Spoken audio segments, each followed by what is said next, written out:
I'm handsome, I'm fast, I'm pretty, and can't possibly be beat. High fly ball into right field. She is gone. They might be going to call George Brett out. Well, he's out. Yes, sir. Brett is out. Look at this. Brett is out. He's steaming mad. He is out. Swung, fly ball deep left center. Grissom on the run. Yes! The Atlanta Braves have given you a championship. Auburn going after it. Here's a good snap. It is blocked. It is blocked. It's caught on the run. It's caught on the run. He's going to score. David Wagner has scored. And Auburn is tied the game. It's good! It's good! It's good. It's good! It's good. It's good! Van Tippen has won the ball game. Alabama has beaten Auburn! I'd like for the people to remember me as being a winner, because I ain't never been nothing but a winner.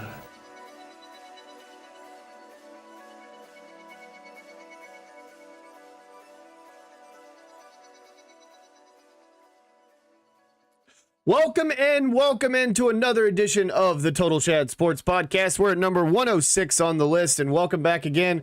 Getting ready for another amazing podcast as we talk the latest in sports, the latest in pop culture, the latest in what's going on around history, facts, and more. Just a bunch of stuff. We can talk pop culture, we can talk movies and music and all different types of genres. Like we're really just a podcast for the common man. Like we constantly talk about that. That's on the Twitch account, like in the descriptions when I first started streaming, that it was just a podcast for the common man, like a podcast for the guys on the bottom of the totem pole, for people that feel like you just feel like you're not getting your worth. You feel like that you're not being promoted the right way. So why don't we do our own podcast? Why don't we do something that pertains to us? Why don't we enjoy what we do by bringing sports talk, gaming, pop culture, everything, history all together into one single podcast? Whether it's you're a Braves fan, whether it's you're a Falcons fan, whether it's you're a Hawks fan, whether you're a big dumper fan, whether you're just whatever type of fan you are, that's why we try to get you each and every day to join this podcast, to join the chat, live on chat. You can sit there and right to the right of me, a chat will pop up as soon as someone talks, and you can be a part of it. Like right now, like I could sit here and say, welcome to the stream, right? And boom, it'll pop up. Maybe it didn't right now. There it goes. See, it's going to happen. You're going to be there. You are a part of the stream. It's not a stream just about me. It's about sports talk. It's about all the types of things that we all enjoy as friends, family, and everyone that's constantly supporting the stream. So thank you as always. Like, we greatly appreciate every single day, whether it's a money thing, or whether it is just being there and being present and just giving the stream a couple of views, watching it for 15-20 minutes while you're cleaning the house, or while you're doing something like laundry or something around the house, or just hanging out doing whatever. Like, you're bored and you've got a smart TV and you can go, oh, I'll go to YouTube and I'll put on the Total Chad Sports Podcast because it's going live right now, and you can watch me on the big screen. Like, I'm no different than all of these quote experts and these quote leaders of the sports world. Like, we are just some guy that likes to do a podcast, and yet you can go on YouTube, you can subscribe, which I would love for you to do, youtube.com/@CoachGrizzleTV.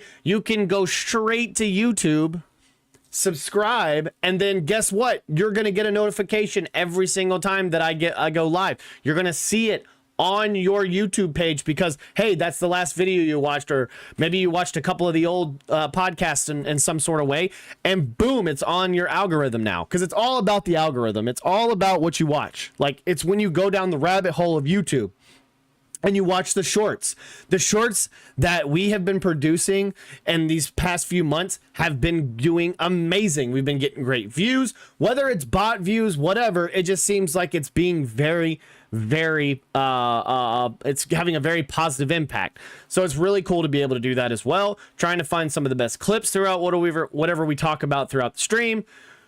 We actually try to come in with an actual thought. Like, we actually try to bring some facts, and we try to actually, bring some information that it's not totally our information.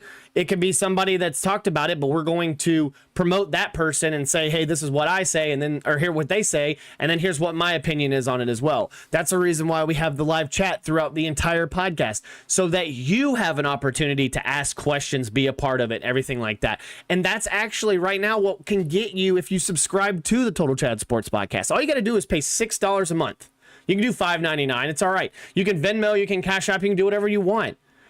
And it's exclusive content that I'm going to produce throughout the week. I'm going to stay heavy on it.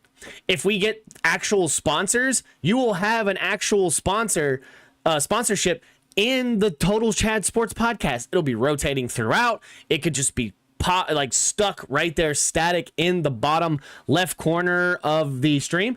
I mean, it could be anywhere. We could put it we could put it on the Be Right Back screen. If you've got a digital commercial, I can throw that in there as well. All of those types of things are capable with the Total Chad Sports Podcast. You don't have to go to these crazy markets and try to get. I get it. You want to do TV and all these types of things. We're giving you audio. We're giving you visual. We're giving you a lot of things.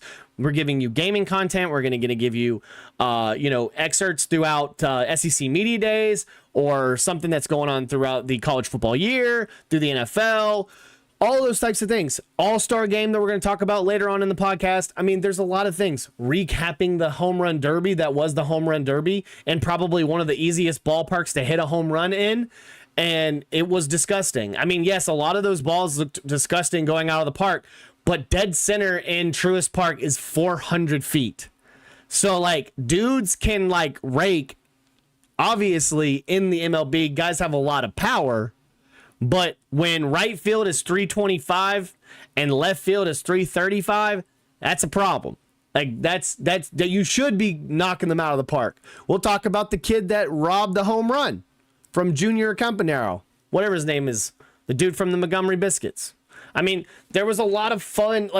I'll say this. The home run derby in years past was kind of boring to me, not just because I'm Atlanta biased and I'm an Atlanta fan, but the home run derby last night was actually well done. The announcing, whether you like Carl Ravage or not, I think he does a great job in baseball. There was a lot of fun last night. The crowd was behind Matt Olson, who I even called, didn't say it on the podcast, but definitely said it around some friends, said that Matt Olson probably won't make it out of the first, second round. And he didn't. I mean, literally, it's a guy that, and in my opinion, he's long, gangly. He just doesn't have the longevity to home runs. Look at O'Neal Cruz. Dude's long, big, strong guy. But if you look at it, more of these compact, shorter, power-hitting players were the ones that were thriving last night.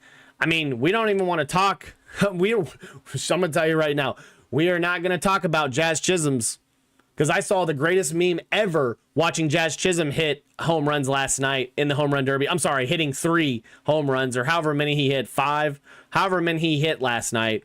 And it was awful. Why would you even pick that guy? I get it. He's an Atlanta guy, I believe. But that was a really, really bad pick to have in the home run derby. I saw the best meme ever that was having Jazz Chisholm in the home run derby was like having Shaq in the 3-point contest. It just doesn't make sense. There's no reason to have a player like that who's not a power hitter to go throw a guy out there like that and have him in that. A lot of people too were like, where's Ronald Acuna? Obviously they don't pay attention, like a lot of other places around here don't either. Obviously he had some back spasms, was out of it. Olsen takes his spot. Remember, I believe last year, Ozuna was batting for the Braves in the home run derby. So I think I would have put Ozuna out there maybe, or I probably would put Matt Olson. Austin Riley has abdominal strain, so he wouldn't have been able to do it. So I mean, it's just one of those things. If you could have found a replacement, that was probably the best. That was probably the best replacement. Lurking on mobile connection stinks. No problem. It's mobile. Twitch mobile sucks, in my opinion. I love Twitch. I love Twitch to death. You're able to make clips. You're able to do certain types of things throughout the stream. You can actually have a follower goal. There's a follower goal. If you're on stream, if you're on Twitch right now, there's a follower goal. You can make goals for followers or donations or subs. subs or anything like that, bits. You can do all those types of things, and it's on the profile live, so you don't have to like really throw it into OBS. And a lot of times all these widgets that OBS has, they're great widgets, but if your computer can't run it, it's going to make you really slow and the stream's going to look really bad. So thank you. If you want to, again, subscribe to the podcast. You can pay $6 a month if you want to. That's just to support the stream. You don't really like, it's free. Like this whole thing is free. We're going to have subscription type podcasts that will be exclusive. Like that's how you can limit a lot of that stuff to kind of keep people away from it. Like we could just go to YouTube and do just subscriptions, or we could do the same thing on Twitch where we just limit it to subscribers. So there's a way around doing these types of things, but it's just to give a way to continue the dream and to continue to help support a local broadcaster and a local podcaster of his dream of just being able to talk sports and have a platform to be able to do it and have you, the listener, the watcher, the whoever out there to be a part of it. So, so just thank you so much again. But like, that's how we have to make money. Like I have a real job, obviously. Like I don't just do this for fun. I just do this for fun. You know what I mean? Like I have an actual job. Like I try to know what I'm talking about too when I'm out here. Like I don't waste my time when I get on the podcast and just try to, wing by it and try to go with the flow and just kind of like say, oh, I guess I'll just get on today and do whatever. Like, no, there's an actual thought process behind it. Like there's actual facts that are coming at you in here in a few minutes. Like we're good. Like that's the reason why we're so able to implement like the Twitter account. By the way, follow us on Twitter at Guathny Chad. You can see that on Twitch, like at the bottom, any of my updates, you can see that on the bottom of Twitch. So that'll keep you updated as well. There's a lot of stuff that was going on yesterday that I was a part of as well. That was a lot of fun.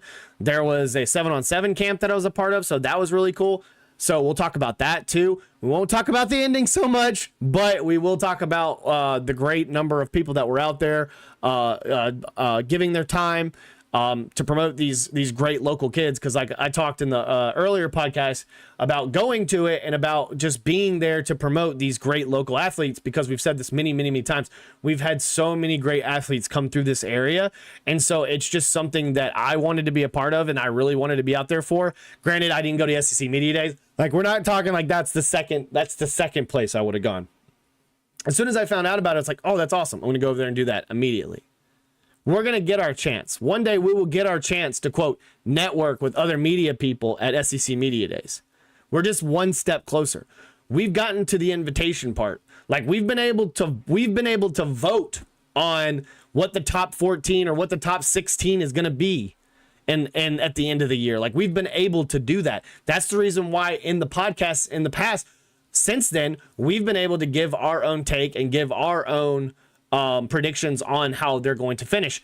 If you've watched the podcast many times before, we also do right before the NFL season starts, because training camp's going to start here in 14 days and 2 weeks. So literally we're going to have our predictions on where each division's going to finish as well. And if you've been here in the past, you have seen those, and you've seen how bad I have given some of those predictions as well, because really at the end of the day, it's an opinion and you just don't know who's going to be what. Like you kind of expected Aaron Rodgers and the Jets to be something with that great defense and all the additions they had on offense and everything. Like you didn't really expect that to flop. Like you kind of expect Tua and the Miami Dolphins to do a little bit better. You didn't expect Bo Nix to play as well as he did with the Denver Broncos. Like you didn't expect that. You honestly thought and you believed that the Atlanta Falcons had the best chance to win the NFC South last year. And that was a lie, because my gosh, it just seemed like nobody wanted. It seems like in the last few years, no one wants to win the NFC South, because at the end of the day, whoever ends up winning that, except for a couple years ago when Tampa Bay upset the Eagles, I mean, it happens. It's the NFL. Everyone's a professional. You can end up winning 1 or 2 games that you're not supposed to. Oakland can come out and beat the Chiefs, right? Or the Chargers can come out and take 2 out of 3 or take 1 out of 2 out from the Chiefs or something like that. It's gonna happen whether you think that the Chiefs are the powerhouse or you think the Eagles are the powerhouse. Which, I mean, in itself, NFC East wasn't really that great either, but I mean, you had literally Washington in the NFC Championship game. So, I mean, whether you expected that or not with Jaden Daniels or whatever, like, it's at the end of the day, it's an opinion, and it is something that like we dive into very much. We take our time and try to produce throughout this podcast and try to talk about it. So like I said, follow us on X, follow us on Twitter, whatever you want to call it, Twitch, YouTube, Instagram, Straight Flexin', TikTok, all those places. Give us some views, give us some love, give us some thoughts on, give us some questions that you might want to be a part of as well. Like, that's the reason why you follow us on these social media platforms. Like, that's the reason why you can tag us on Twitter or X or whatever and say, hey, at Guathany Chad, on the next podcast, can you talk about what? I'll get that message. Boom. I'll talk about it. I have had many people that support the stream that want to talk about certain types of things, and I will go out of my way to talk about what they want to talk about. Yes, I will talk about man's fighting in the UFC. You know what I mean? I will talk boxing if I have to. I won't talk about Jake Paul because he's a clown, but I will talk about like actual boxing. You know what I mean? Like, I'll talk about, we talked about it at the beginning of the other podcast.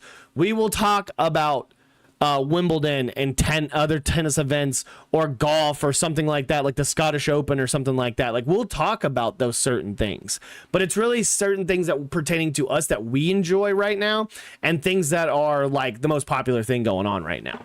So, and some of the most popular things going on right now, obviously, is the All-Star break, SEC Media Days, all those types of things. So we're talking about those things because that's what is on everyone's brain. So like I said, you have my picks there, so you can see what I had for the latest picks of how the SEC is going to finish. I really didn't have a winner of the SEC. Last year I had Texas and Alabama, and I had Alabama winning the SEC. That didn't work out the way I wanted it to go. But I did have Alabama beating Georgia. Georgia was below Alabama. We have them again like that. We took, like we said before in the past, in the last couple podcasts, we took this for what it's worth by experienced quarterbacks, teams coming back that are more experienced, and how we expect certain teams to finish and play. And like we said before, you could take 6 through 9, not 10. Sorry, Auburn. You could take 6 through 9 and you could pretty much jamble that whole thing. You could pretty much just shake it all up. But I don't expect Ole Miss to like really regress. Like, I kind of expect Lane Kiffin to continue to have the success he's had at Ole Miss.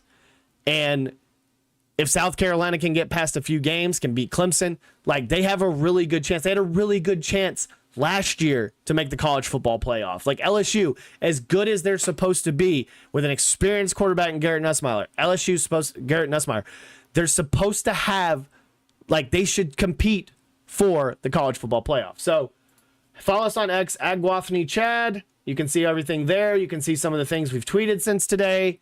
The Falcons announced their throwback uniform games this season. They're October 13th against the Bills, December 11th against the Bucks, December 29th against the Rams. Atlanta Falcons, hear me out, and just do like every other fan has always asked for. Just make these the dominant uniform. If you're going to do anything, bring back some old red jerseys with the red helmet. That would be really cool. But the black jersey with the red helmet and the gray pants is iconic. It is a great look. It is a great logo. It's way better than any of the new concepts they've came out with the gradient, the black. The white looks pretty good, and I'm not going to lie, the black jersey looks decent. But this black jersey is what Atlanta fans want. Like, this is what we want. What we want. When we talk what we want, what the fans want. I'm not saying what we, like all these people out here think they can just flat out throw we around like they played on the team. Like, we as fans want these jerseys. Like, we want to see you play in these jerseys. That's what we mean. You got a freeze warning. You got Hugh Freeze, Keldrick Falk, Connor Lew, Jackson Arnold that were the representatives for Auburn. We'll talk more about that here in a little bit later, too. If you wanted to hit up their 2025 SEC Media Day tracker, that's on auburntigers.com, so you can hit that there. I've been listening to some of the things. You can see that I broke my freaking Ronald Acuna bobblehead. Oh my gosh, I was so sad. I knocked it off the display. I knocked it off the mantle. It had been sitting here the longest time, not even on the edge. It was inside the table. And I happened to get up and elbow it, and it fell right off and just broke into a million pieces. Now, I've seen some on eBay for about $30. Some people are trying to charge like 120 or 150 for this thing. I mean, we're not going to cry over spilled milk. In years past, we probably would have thrown a fit. We probably would have hated the world and asked, woe is me. But we're going to get over that. We're going to completely forget about that. We're going to act like it never even happened. And we're just going to keep going on. So let's get down to some business. Let's talk a little bit about the home run derby. So what in the world was that? I don't even know what that was. What was that? I'm so confused. I don't even know what that was. All right, anyway. So last night, Cal Raleigh, everyone was loving it. Everyone was feeling it about Cal Raleigh and his win in the home run derby, the big dumper. The entire time, I feel like everyone was for Cal Raleigh, whether you're a Mariners fan or not. Like if you weren't a home fan cheering for Matt Olson, you were cheering for Cal Raleigh. Like, you know what I mean? Like, it was just a good home run derby all around. To have 38 home runs at the All-Star break, the dude's a home run champion. It's going to go at like that baseball that he signed, that his brother signed, who's like 15 years old. His dad signed, who used to be a former coach. Like, all signed that ball. And that ball is going to be in Cooperstown for a long, forever time. And the chain, look at this chain he's wearing. This is from the Sporting News. Look at this chain he's wearing. This chain is ridiculous. I honestly thought it was kind of stupid when I first saw it. But I mean, like, I'm being the old guy. You know what I mean? Like, let the kids play. Let the kids enjoy themselves. Everyone wants the bling, bling, bling. Everybody, the bling, bling, bling. The bling, bling. Because I keep saying weird flex to people, and it pisses them off because I use it in the wrong context. And so people are, like, giving me, like, the Princess Bride, where it's like, you keep using that word, but I don't think you know what it means. Like, let the kids enjoy it. Like, it was pretty cool. Okay. He won the All-Star, like he won the World Series. He won the home run derby, but like I just thought at first I was like, yeah, it kind of looks stupid in my opinion. Like I thought it was kind of a dumb thing, but he enjoyed it. Apparently, back when he was like 8 years old, 20 years ago, he said he was gonna be, dreaming of growing up and competing in the home run derby. He really means it. He was sitting here saying that he was going to be like the home run derby champion and all these things when he's playing in his backyard. Like, we all grew up. If you're a baseball fan, if you played baseball as a kid, like you wanted to play in the MLB. Like, you wanted to be a professional player. Like, it's just like football players, basketball players, all those types of things growing up. You wanted to be those types of things. Sometimes it doesn't work out for us. Sometimes we grow up to be 5'8" and unathletic and not looking like a specimen, and so we're here talking sports. The majority of the people that play video games and are really good at sports video games are unathletic people. The most of the people that talk about sports and have the most knowledge and are very knowledgeable people and have like some of the best takes on certain sports don't play sports. So like, whether you want to be sexist by saying like women shouldn't talk about this or shouldn't talk about certain types of sports or whatever, like there's a lot of people out there too that have a lot of recognition that never played the damn sport in their life, but yet write articles about how certain teams should do certain things. Like, we should really dive into that. Like, we should really dive into radio hosts or television hosts or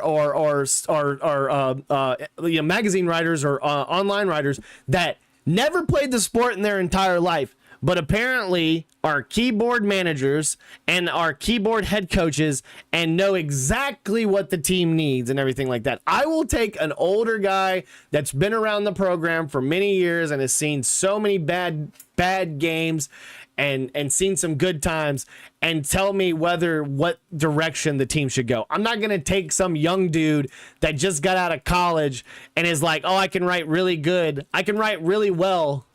And this is what Alabama should do. This is what Auburn should do. This is what Tennessee should do. This is what the Falcons should do. Like, I'm sorry. Like, you are given all the information right in front of you. You get every opportunity to be a part of these types of things, and you still get it wrong. Like, it's pretty bad. So at the end of the day, like, I'm just going to sit here and just be the young guy and enjoy these young players and what they were able to do last night. In the first round, you had James Woods, who had 16, Brent Rooker had 17, Junior Caminero, who from the Rays, who played for the Montgomery Biscuits at one time. O'Neal Cruz had 21, Byron Buxton had 20, Jazz Chisholm, who was completely worthless, had 3, and Cal Raleigh had 17, and Matt Olson had 15. So Jazz Chisholm, Matt Olson immediately out. So it came down to like a tiebreaker, right? An inch. It was reported that an inch kept Brent Rooker from beating Cal Raleigh. Like, Cal Raleigh almost didn't win the home run derby. And I'm sorry, O'Neal Cruz had the best first round out of anybody, maybe other than Junior.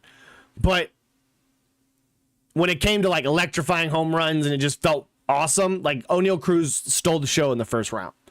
But Cal Raleigh by an inch was able to get past Brent Rooker. So in the round 2, you had O'Neal Cruz versus Cal Raleigh. Cal Raleigh had 19. I think he had 9 from the right-handed side, and then he switched to the left-handed side, and then he hit 10 more. So, like, if you were left-handed, especially like Matt Olson should have been doing, like, the left-handers should have had a better chance. And Cal Raleigh obviously is a switch hitter, so he can hit from both because it's shorter. You hitting that chop, everyone was hitting a ball in the chop house pretty much if you were a lefty. Like, everyone was hitting that ball in the chop house. And it's 325 feet, so, like, I kind of expected that. The first round, honestly, O'Neal Cruz should not have been because he was first. Like, that's the thing. He had no business being against Cal Raleigh because in the second round, when you go look at Junior and Byron Buxton, like, they only hit 8 to 7 home runs. So Junior over here almost putting Cal Raleigh to the brink in the final results, where Cal hit 18, he hit 15.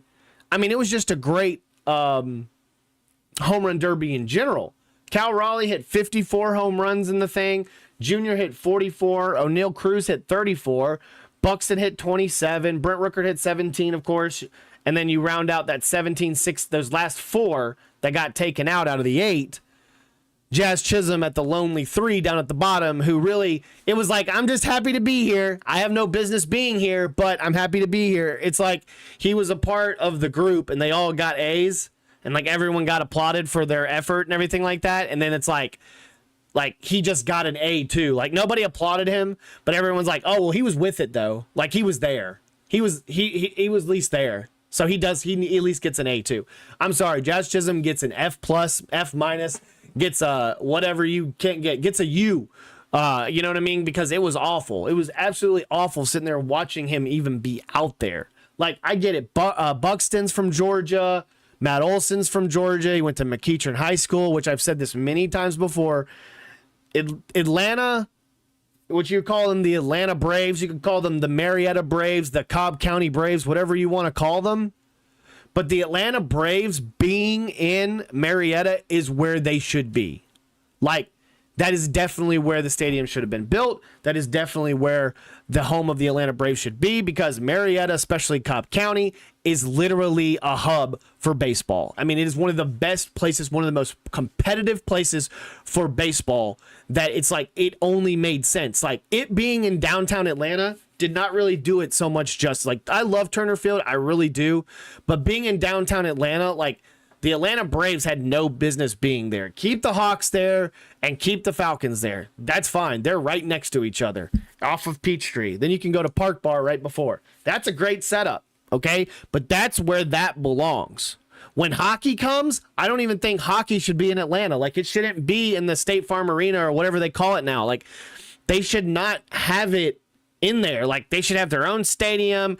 in Alpharetta, or their own stadium in Marietta, or their own stadium that's not in the center area of downtown, because really downtown Atlanta really is not fun. It's not the best. No one really wants to go there anyway, unless you're going for a game, like, or a concert. Like, I mean, it's just not. It's just really not. As a fan, as a person that's lived there, like, it's just not fun. That's why everyone moves around the area and lives outside of the area and doesn't really live in the city. It's like Birmingham. It's like the same difference. No one really lives in Birmingham, okay? Unless you have money, or like it's just really like you couldn't get out of Birmingham. Like everyone else around Birmingham, that's where everybody wants to live. That's where everybody wants a lot of the growth to come out of. Like they don't want a place that like really in itself, I feel like hasn't really given that love even to their own fan base, because they'll come out of the woodwork obviously once they start getting good, all of the teams. Like that's just how Atlanta works. Like it's not like Pittsburgh, right? It's not like Philly, right? It's not like New York, where like even if as bad as they are, like Knicks fans, as bad as they are, Knicks fans will constantly support. Giants fans, Jets fans, like people will come out and support whether they're good or not. Like the Braves, the Falcons, the Hawks, it's like as soon as they get good, boom, that's when people show out of the woodwork. You know what I mean? Like that, like Atlanta, Marietta, I'll say the Braves, that obviously will get more traction whether they're good or not. Like they're still going to get a good fan base to turn out and attend games. So it was really cool. It was really fun to watch. I enjoyed every minute of the home run derby because I'm a huge baseball guy. So once again, congratulations to Cal Raleigh, champion. Like I said, there's the baseball that him, his dad, and his brother signed going to Cooperstown. Congrats from the Seattle Seahawks, because obviously he's a Seattle Mariner. He wrote a really cool message to his mom, because like literally, like moms are the best. Baseball moms are the best. I'm telling you. Baseball dads get a bad rep. If you're a good baseball dad and you support your son or daughter positively, and you're not one of those jerks that stand on the chain and talk the entire time, I'm cool with you. But the moms, they're rowdy, they're supportive, like no matter what, their baby's right. Like baseball moms are where it's at. And congratulations to Cal Raleigh's mom to be able to have such a historic moment for her family. And really, like, they should have let her sign the baseball too. Like, you know what I mean? Like, she wouldn't be here, or he wouldn't be here without her. You know what I mean? And obviously the father. But that's what I'm talking about. Like that, when you are a baseball family, like that is what you need right there. The Raleigh family is like the Raleigh family is literally like the baseball family. Like that is a baseball family. And you got to love it. You got to support it as a baseball fan. So that's really cool. Going on to, obviously, the MLB All-Star Game. MLB All-Star Game is at 7 p.m. on Fox, so I'll be watching that as well. Going to get really excited for that. Here is what the rosters look like. On the American side, you got Cal Raleigh at catcher, Vladimir Guerrero Jr. at first, Gleyber Torres at second, Junior Caminero and third base, Jacob Wilson at shortstop, Aaron Judge at outfield, Riley Green at outfield, Javier Baez in the outfield, Ryan O'Hearn will DH, and then Tarek Skubal will be the starting pitcher. A lot of Tigers on this list. Obviously, because they're playing so well right now, just like the Dodgers. So on the other side, the National League, you got Will Smith playing catcher, Freddie Freeman at first, Ketel Marte of the Diamondbacks, he's playing second base. Manny Machado, he's playing third base. Francisco Lindor, he's playing shortstop. Ronald Acuna Jr. will be in the outfield. Pete Crow Armstrong. I absolutely love Pete Crow Armstrong. I'm going to tell you right now, I have watched this man absolutely dismantle by himself the Rocket City Trash Pandas, okay? Like, he is the like, you want to talk about who's a trash panda killer? Pete Crow Armstrong is a trash panda killer. I'm telling you. Dude's a stud. I would have loved to have him playing for the Atlanta Braves, playing outfield for the Atlanta Braves. Look, I love Michael Harris. I really do love Michael Harris. Love that he got a great contract. Love to be able to watch him as well with the Mississippi Braves coming in and playing against the Rocket City Trash Pandas. Him, Baseball Hernandez, a lot of different, Nacho Alvarez. There's a lot of players that I could sit here and throw and rattle off that have played against the Rocket City Trash Pandas, which again, they're coming here this Friday. Going to look forward to that because it's Tennessee Titans night. Going to try to go to that night and enjoy that. So, Pete Crow Armstrong, absolute stud. Rocketed at the beginning of the year. He's going to be a really good player. Like, he's going to be a multiple all-star for many years to come. This isn't just like his first year ever going. Like, I mean, that was his first year, but like, this isn't going to be his only year. Like, he's going to be a multiple all-star. He is going to be a huge contributor for the Chicago Cubs, and I'm just absolutely ecstatic for it. I'm happy for him. I'm just a big Pete Crow Armstrong fan. Kyle Tucker will be playing outfield as well for the Cubs. Shohei Ohtani will be the DH, and then Paul Skeens will be the starting pitcher. Paul Skeens, absolute stud. The Miz, he'll probably come in later. We don't know who else will be there. I think Fried asked Skubal if he wanted to start, because like I think Max Fried would have been the starter. Because, I mean, it's back in Atlanta, would have been only fitting. He's been one of the best pitchers in the AL as well. So, like, it kind of made sense that, hey, like, would have been really cool to be able to see Max Fried do that, but it seems like he pulled out last minute, and he'll just end up, don't know exactly what he'll do or where they'll throw him in. Maybe he'll be the second. Maybe he'll sit out. I don't know. We shall see. Highly doubt it. But I know that he's doing a lot of stuff around Atlanta. So I don't know if he pulled out of it or not. I have to look. I can't remember or not. I know he said something about. Let's see. Can't remember. Yeah, he won't pitch. That's what I thought so. So he won't even pitch. This is according to the New York Times 3 days ago. Yeah. Forced from start by index finger blister. But he asked, I think, Skubal if he wanted to, because he was just like, yeah, I'm just not going to. Like, and he's gonna give him that chance. To be able to give him that chance and to be able to have an opportunity to play or to start the All-Star game has to be really cool too as well. So that's gonna be really fun. Excited to watch that. It's the All-Star game.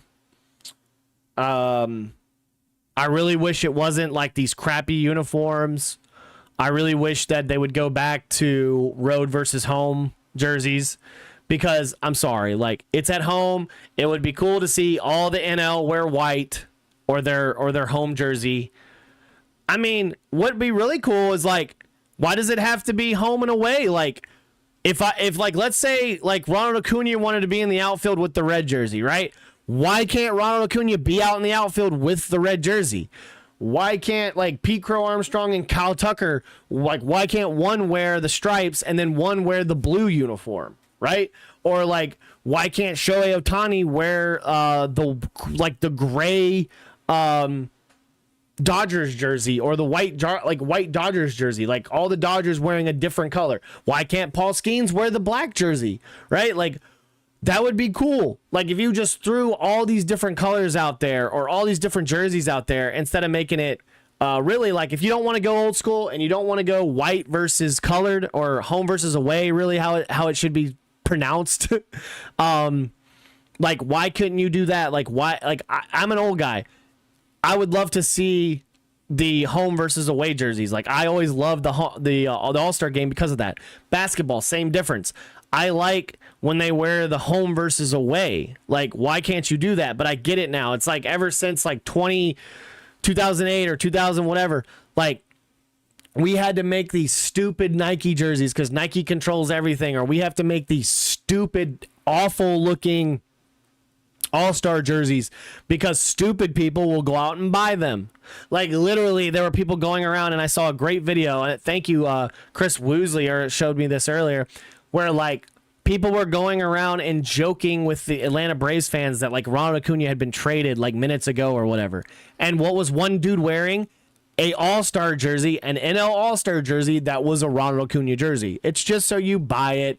It's just so that you can sell these jersey sales and everything like that and try to make money off of that. I totally get it. But I'm sorry, like, why can't you just make it where, like, maybe it's not gold, okay? Because obviously gold means you won the World Series. Why not silver? You know, like when Alabama did the crystal Nike stuff? Like, why don't you do, like, on the Nike sign, like, why don't you do, like crystal or, like, silver? And then have, like, the writing, like, have the Braves writing in silver.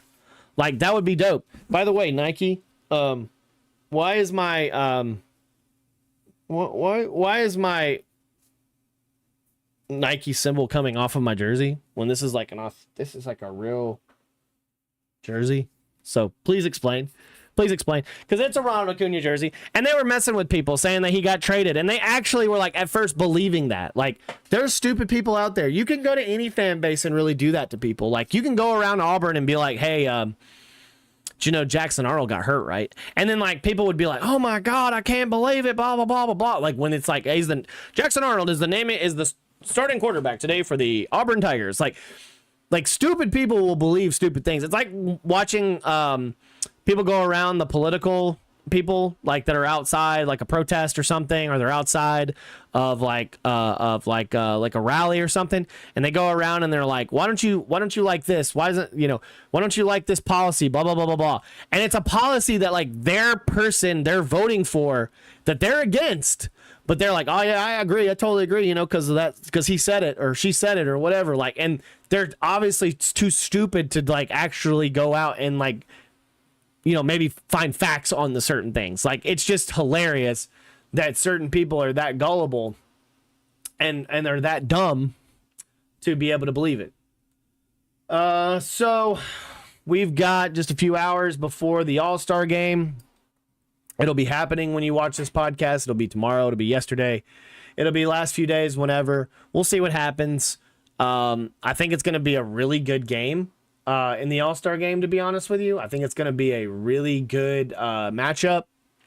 I think a lot of firepower. You're going to have some really good pitching, but there's going to be a lot of good hitting. And it always seems like the AL can get that advantage, because that whole DH thing, it's like nowadays when people bitch and complain about certain pitchers, like a Bryce Elder of the world, where, like, people bitch and complain about certain pitchers giving up 3 runs, like Spencer Strider in the first few innings, like Max Fried used to do on the reg, where giving up like 3 runs in the first couple innings, and it's like, well, AL pitchers been doing this for a long time and no one batted an eye when it was the DH. And now that it's a universal DH and NL pitchers are starting to get shellacked more than they should, it's like, well, guys are hitting better now too.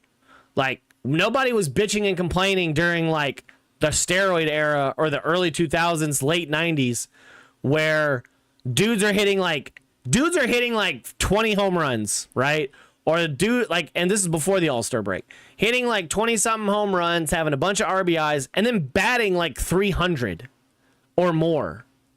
And it's like, whether they were taking steroids or not, it seemed like everybody was batting especially the good rosters, the good lineups were hitting like in the 300s, comparable to now where the majority of your roster is batting like 250, 270, like, and then you've got a couple of people that are probably batting in the 300s, but it's not making it over 320. You know what I mean? Like, or 330, like, you're not really getting close to that. So it's just kind of how the new age baseball's always been. It's kind of how the DH has always been. Like, that's always been a thing. Like, it hasn't changed. Like, nothing really has changed since then. You know, I really love baseball, and I really love what people are able to do in the baseball world for people. But moving over to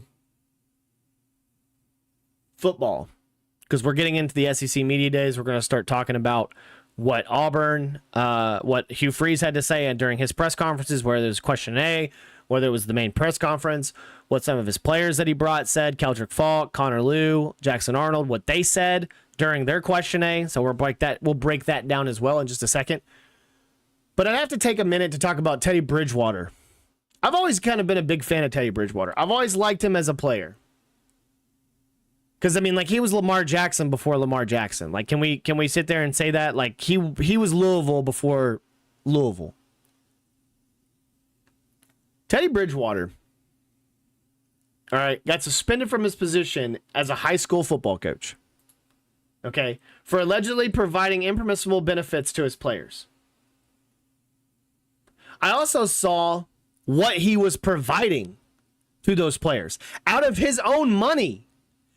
He paid like $70,000, okay, for like Ubers to help people out, like for food, to get like treatments, all of these things for his players. $70,000.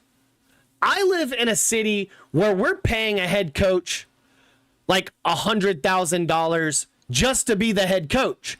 And do you honestly think that he's going to go out of his way and throw any of that money, whether he's a professional athlete or not, at the program or at the athletes? Like, I have always said that if I ever became a head coach, where like, I'm a single guy, unless I'm married and I have kids and I have all these things, like, you don't really have to pay these high school coaches $100,000, $110,000, $120,000 to be just the coach.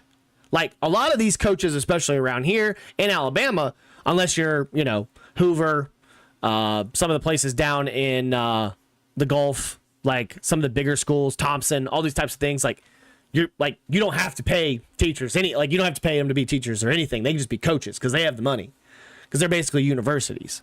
So, like, a lot of these teachers are getting paid, like, their base salary is like $45,000.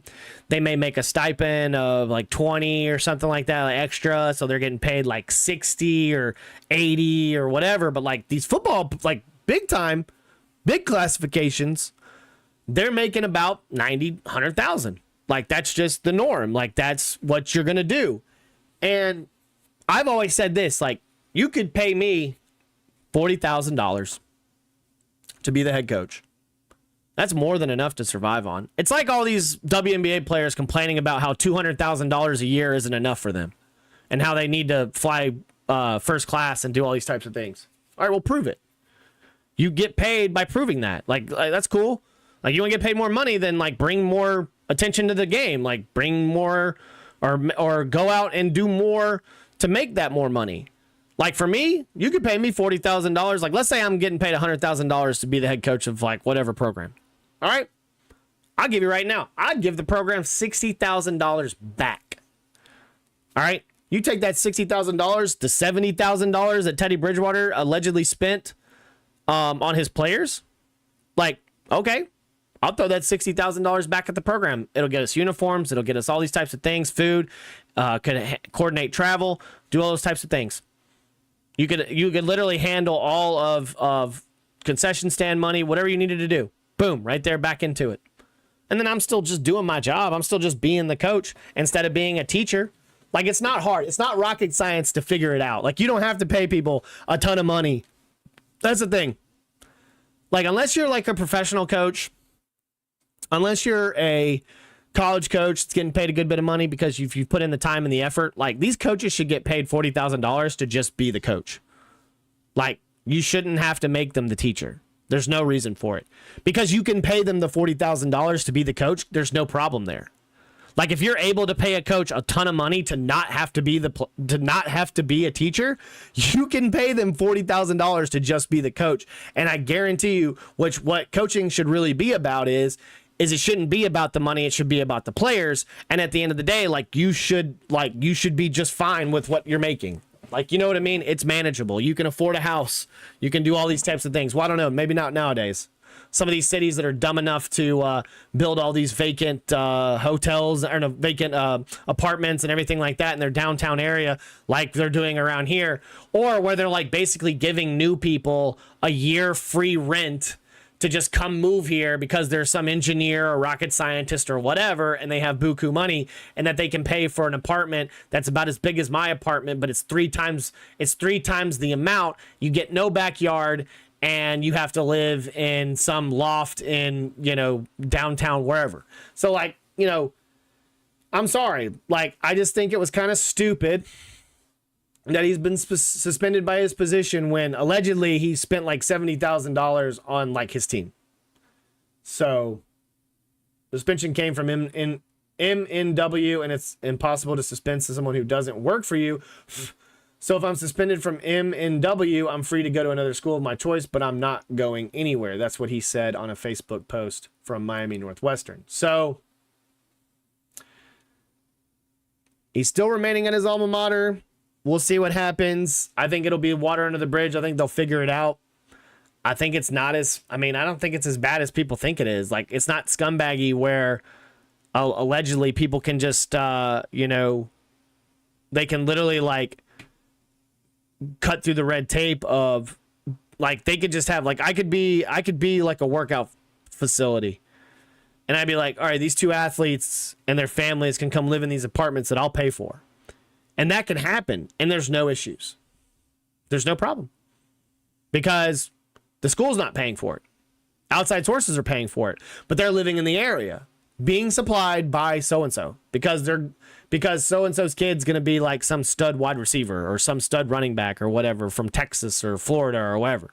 And they come over here, or they come to Georgia, or they come to wherever. Especially now with NIL in high school, which is absolutely fucking stupid. But NIL in high school, where you got some of the best players like Caleb Holt, who's apparently visiting Alabama and probably should go to Alabama,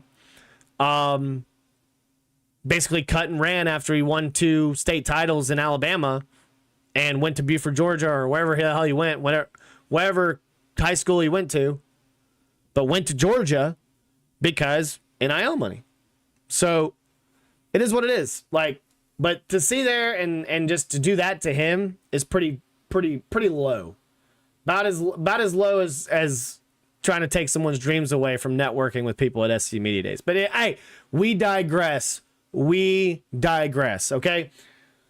Speaking of SEC Media Days, day 2. Tomorrow you've got Alabama. And who else is there? I can't remember. But today you had like Texas, Georgia, Auburn, and who was the other one? I can't remember. But anyway, we're talking about Auburn because that's what we cover. Because growing up an Alabama fan, Auburn, the Auburn Tigers have been the best thing to ever happen to me. Like, to just treat me like I'm somebody, to actually give me an opportunity to be able to cover their program. Like, and I will greatly appreciate that, because apparently from the longest time until my cousin played at Alabama till when he graduated, that all of a sudden, like, my grandmother was always an Auburn fan the entire time. Take it for what you want. I don't believe her, but I do, rest in peace. Love you, Granny. But I highly doubt that you were an Auburn fan ever in your life, because your entire family were Alabama fans. Your baby, one of your baby dolls went to Alabama. Like, and I get it. Like, people will just throw allegiances aside for family and be a fan for a little while. But she claimed, like, after like so many years, that she was an Auburn fan. So we're going to talk a little bit about the Auburn Tigers. We're going to talk a little bit about what Hugh Freeze and some of the players had to say around SEC Media Days. So let's get into it. Hugh Freeze met with the Q&As. He also had his press conference, which was basically regurgitating the same questions that were said in the Q&A. It's just a little bit bigger venue. And of course, SEC Media Day has to have it on TV. So that's kind of like the whole reason. Like, the Q&A is just for the media people. So that's like a closed thing. But obviously people record it, and obviously you have to wait until it's over for people to post it. You know, people that actually went out there and actually recorded it and actually did it on their own, recording it, not just taking other people's recordings and then putting it on their YouTube like some people do. But, you know, hey, that's called lazy. That's just called being lazy. And and people do that. So it's pretty sad. It's pretty, like I said, lazy in my opinion.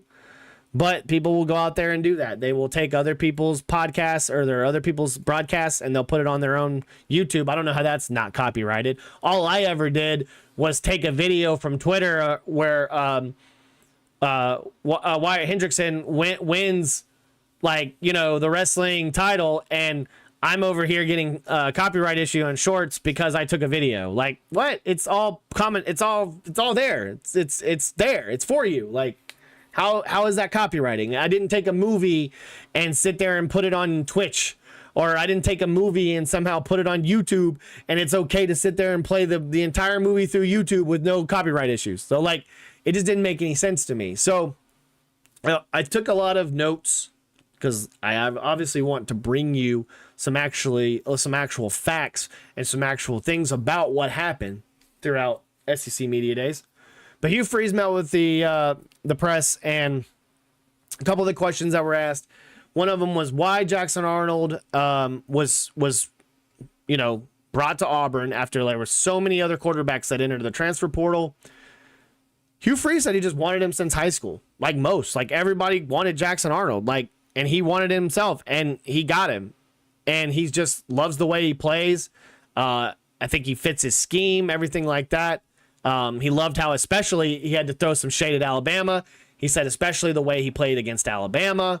I mean, he's just another experienced SEC quarterback that should have success in a new area, but will it be the same success under Hugh Freeze? Because Hugh Freeze has been under a lot of scrutiny where it's like, he's like the whole Lane Kiffin thing where it's like he's doing more golfing than he's doing recruiting, or he's doing this or whatever, and it just, we'll have to see what happens, because you have an experienced wide receiver core. You have a really decent running game. You have what Hugh Freeze has said, and we'll say this in a second, as one of the most experienced, best offensive lines he's had. And I'll say this too. This has probably been the most together, other than bringing in pieces that are experienced with transfers. This is Auburn's best offensive line I've seen in a few years, especially during Harsin, where it's the team is actually experienced and together and has some depth in it as well. And he said this later too when he's talking about freshman defensive lineman Jordan Crawford. There's 6 dudes. There are 6 guys on the Auburn offensive line side of the ball and the defensive side of the ball, 6 or 7 guys that Hugh Freeze is huge on. He's definitely big on. And that they can all play and that they all have opportunities. And like he has said about his wide receiver core, it's just getting the ball or getting them 15 or 20 plays to be able to show off and be able to actually do what they're supposed to do. He also said expectations of the team with his play set. He said he wants to win games that they should win. 0 reason, just got to stay healthy, should compete in every single game this year. Just want the ball to bounce their way. The special teams getting better with Alex McPherson coming back. He also was asked about Jackson Arnold's leadership thoughts. He said he lets the players elect their leadership council, but he wasn't eligible at the time when he transferred. They reelected it in June, and he was the leading vote getter. So the team obviously is hugely behind Jackson Arnold and these captains that they have. Every single one that they have, the players listen, the players are behind, and that's what you need, obviously, as a leader. Talking about Jordan Crawford, who's a freshman interior defensive lineman, comparison, Hugh Freeze compared him to Robert Nkemdiche. I mean, he's supposed to be this great physical defensive lineman. Nkemdiche kind of fell off in the NFL, but I mean, he was a problem in college football. He's obviously a handful of the offensive line. Who Connor Liu, which I'll talk about later, he goes up against that defensive line and goes up against Jordan a lot, and has made the offensive line better, because they're obviously, iron sharpens iron, where it's just they're basically just getting better with the amount of play and the good play that they've had between both of them. He's, like I said, he loves the depth in the of the interior defensive line. He talked in some older guys, but he also talked about 6 to 7 experienced guys on the defensive line, including Malik Blockton, who's a sophomore. Obviously, Keldrick Falk as a defensive end, he's a junior. Also, they talked to Keldrick later, and he was asked questions about Amaris Williams, who's a sophomore, another defensive lineman, which in that whole group, like, they're expecting them to do really well. Quintrell, talked about Quintrell, talked about Zakevius, talked about Malik Autry, talked about Jordan Crawford. So, like, two freshmen that are supposed to have really good impact on that defensive line. These two guys right here.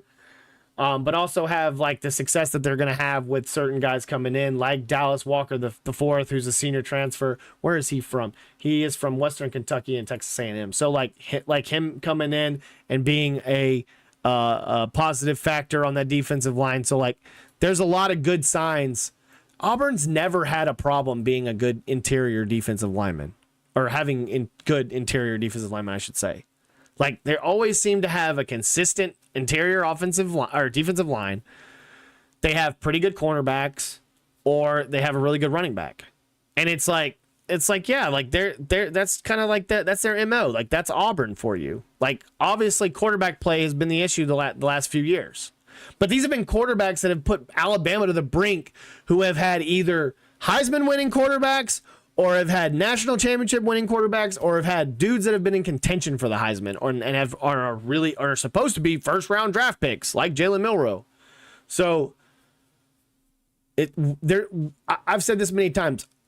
Auburn doesn't have a defensive line problem. They have not really a linebacker problem too. They have big, bulky linebackers. They have athletic linebackers that can move side to side, but it's always kind of been, what can the offense do? The defense can do what they're supposed to do, but can the offense stay out there long enough to where their defense can get a break, come back, and be ready for, the next series? So, also talked about the importance of opening versus Baylor compared to past years, not playing really anybody at the beginning of the year, how that impacted spring, how that's going to impact the fall, and the preparation going into it. And Hugh said that the game is vital. It's important to the season and to be able to go out and try to win in a difficult environment. Don't sleepwalk into the game, but expect to go out and win. Expectations for Connor Lew in the offensive line. Said the best offensive line he had since joining Auburn. Jeremiah Wright, Connor Lew, Dylan Wade, they formed that interior, but they've also been really, really, really good love for Mason Murphy, who's a senior transfer. Eric Singleton, who comes from Mason Murphy comes from USC. Eric Singleton coming from Virginia Tech. A senior and a junior transfer that's going to happen. You also have Xavier Chaplin, who's a junior transfer. You have really good backups too that he has talked highly about too. Xavier Miller, whose his nickname is Too Tall, because he didn't make up his nickname. Other people give him his nickname. He doesn't just say, "Oh, that's my nickname." So he's been talked about. They've been talking about Ty Buster. There's some good freshmen coming in as well that are going to be like Hugh Freeze has said, whether it's 6 or 7 guys on the defensive line, there's 6 or 7 guys that he congrats and he applauds on the offensive side of the ball as well. So we'll see what happens throughout that. It's like the same thing with Alabama. Like, Alabama has a really good offensive line and backup offensive linemen, and they've had that in the last couple of years, and these guys have come back. So, like, both offensive lines for Alabama and Auburn should be really damn good this year. It's going to be, the question mark is really going to be the defensive line for both. Special to have Connor Lew and Keldrick Falk. Recruiting went up because of these guys. I mean, it's just the most positive thing they could have. I mean, you have guys that have been there for 3 years now, and they're leaders on the offensive side with Connor Lew, and a leader with the defensive side with Keldrick Falk, who's just been a vocal leader. Kind of took over that mantle for Eugene Asante, who I feel like was a huge impact on that defense for Auburn last year. So this fall, more excited about his job this season. Excited about the expectations. He's ready to meet those expectations and tackle those expectations, but he's excited about the players and the staff. and he's ready to see, you know, problems that were just get problems that are fixed problems this year that were obviously a big issue last year. What it means when recruiting to play with Auburn, they're just straight, or when it's basically when they're communicating with prospects. He's very straightforward with prospects. He explains how revenue sharing works and all that stuff, but to be what it is, how it's designed, and see where it's at, and then hopefully the players will be like, okay, you know. And then obviously he implemented a personality test because that was one of the main questions, because it got brought up. That was one of the main questions that a lot of the players that he brought today were asked about their personality, and the personality test that he was able to give his players and recruits to try to be able to, you know, to give it, you know, to basically like hopefully be like, hey, are you coming to Auburn? Like, let's see who you are. Let's see how you handle adversity. Let's see how you handle, you know, just being talked to about certain situation, or how to come to somebody when they might be going through stuff, you know, whether it's good or bad. So there was a lot of that as well. Expectations for the wide receiving corps. All have different talents and how to get them the ball. That's basically what he said. You got Cam Coleman, who's a sophomore. Sam Turner, he had good praise for. Of course, you got Perry Thompson, who's a sophomore, who's supposed to be really good as well. You got Malcolm Simmons. You have Eric Singleton, who's a junior transfer. Horatio Fields, who's a senior transfer, and they were talking about him as well. He's from Wake Forest. There was a lot of praise for him as well. You've got Duke Smith, Eric Smith. Both are freshmen. And then you got Bryce Kane, who he talked about Bryce Kane as well. So like, there's some really good talent, obviously, on the wide receiver side of in the wide receiver department for Auburn. But we'll just see what happens with Jackson Arnold, him getting the ball to them, getting the ball out. If this great offensive line is as good as they are, they should have a really decent running game with Damari Olsen as the starter. Jeremiah Cobb, you got Darrell Robinson, and you got Alvin Henderson. Alvin Henderson, who is an Alabama guy, which should be really fun to be able to watch him too, because he came from Elba High School. And it's going to be really fun to kind of watch him play this season. So, kind of break down more of what he had to say. He also had someone that asked him a question about Micah Riley. Let's see, where did he go? Where did he go? Went to Texas A&M. So it was, because it was Texas Ags that asked him, so I should have put two and two together. Micah Riley, who was moved out of that tight end group. You've got Brandon Frazier, who's a senior. You got Preston Howard, who's a junior transfer. And you got Tate Johnson, who's a redshirt senior. So you've got like a really loaded, stacked, as good as it is. You had John Samuel Shanker a few years ago for Auburn. But it seems like Micah Riley, he had a lot of good praise for him, like had huge potential, and it's just really wish that he hadn't transferred out, but they have just a deep room of tight ends. The way the last season went with Jackson Arnold, did he show up with confidence? Did last season affect him at all? And he said personality test with entire players on the rosters, gave him ideas on Jackson Arnold, helped him understand how Jackson and other QBs need to be coached and can be more. And he also said this. Hugh Freeze said this. This was actually a great. And I'll say this about Hugh Freeze. He really does care about his players, and and I get it. Like, he wants to win. Like, he's a football coach. Like, everybody wants to win. Like, he's competitive.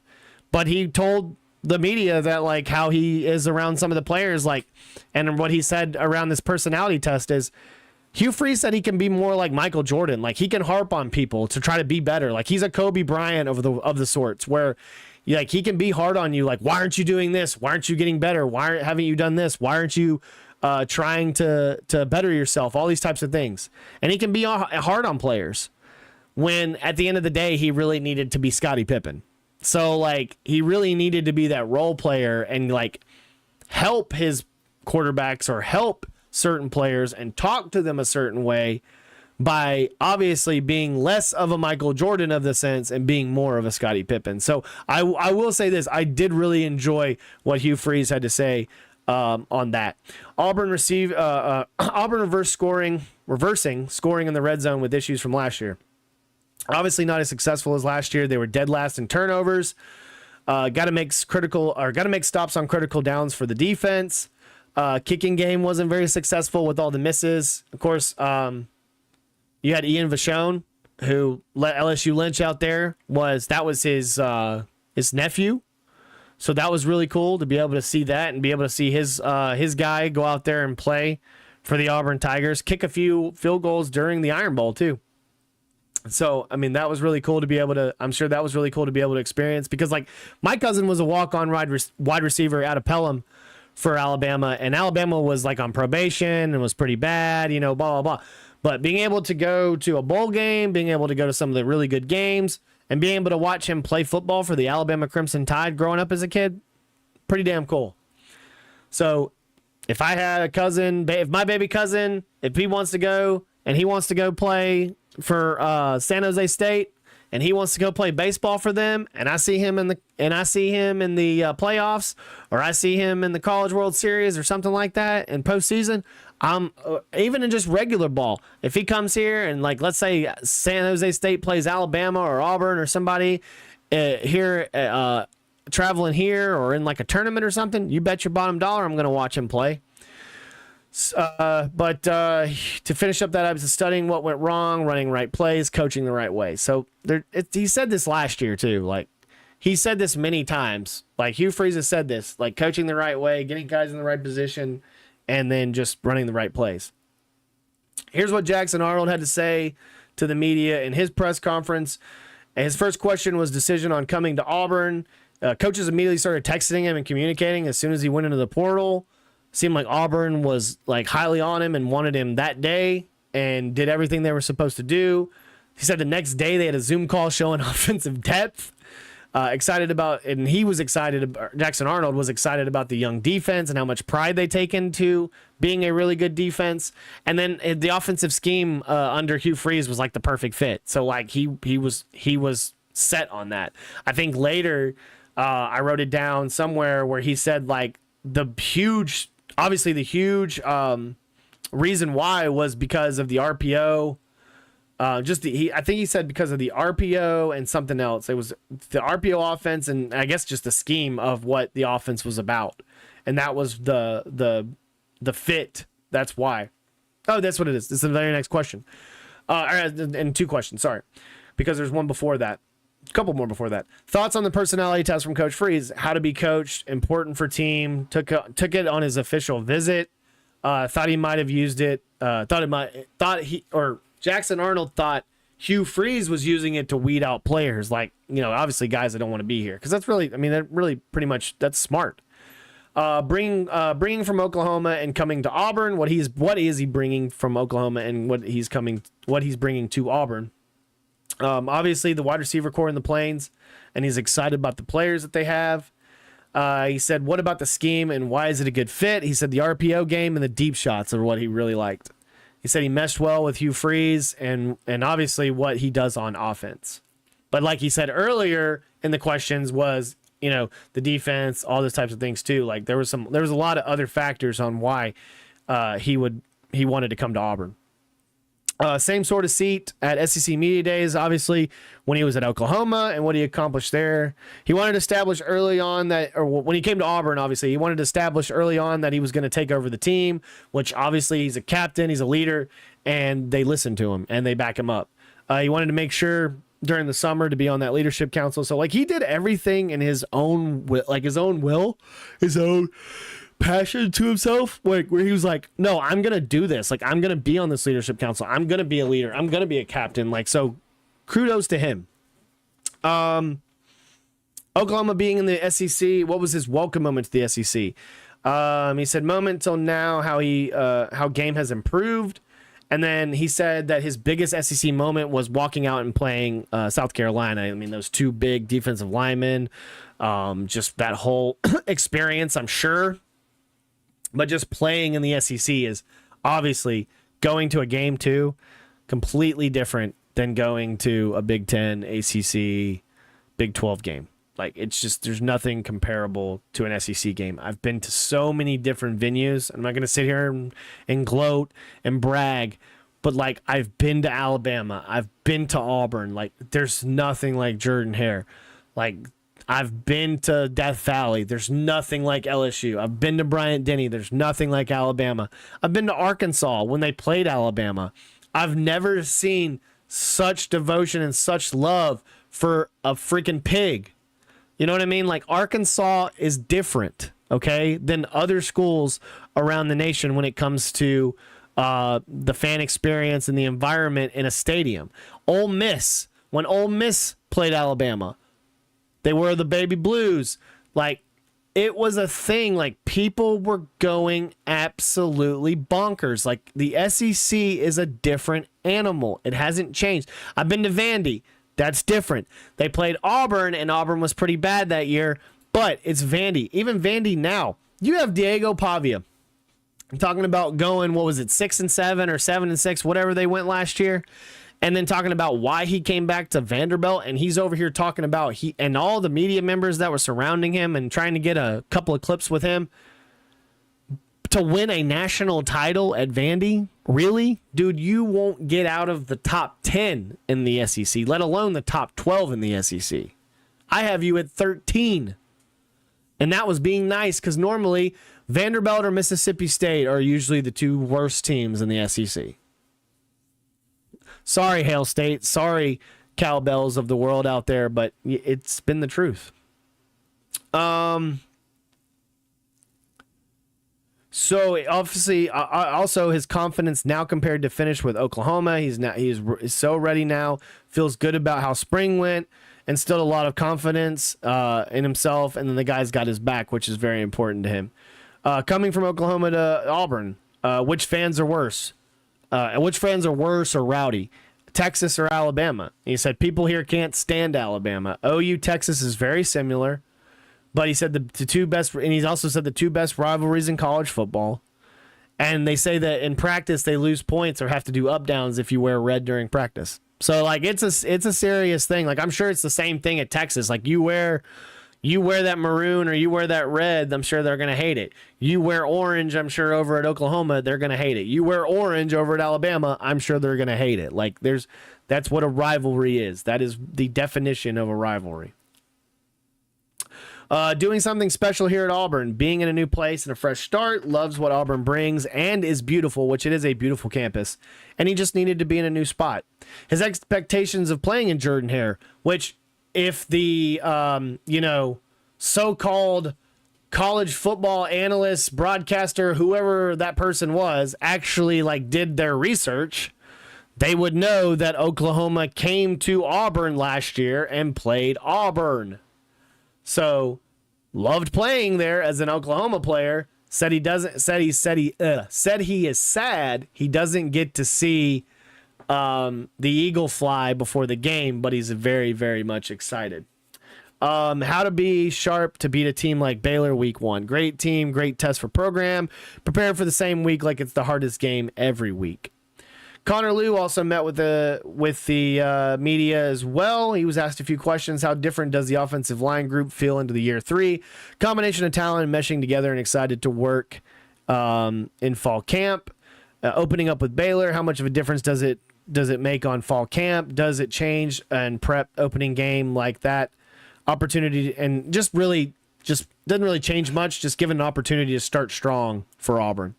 Auburn offensive red zone issues and change. Biggest help will be being more well-rounded. Run game continue to be strong. Experienced wide receiver core. Thoughts on Hugh's comments on saying best offensive line. Honored to be starting center and takes pride in it. Bringing in certain players like Mason and bringing in Xavier Chaplin. He said how both come in with experience and pick up the offense fast.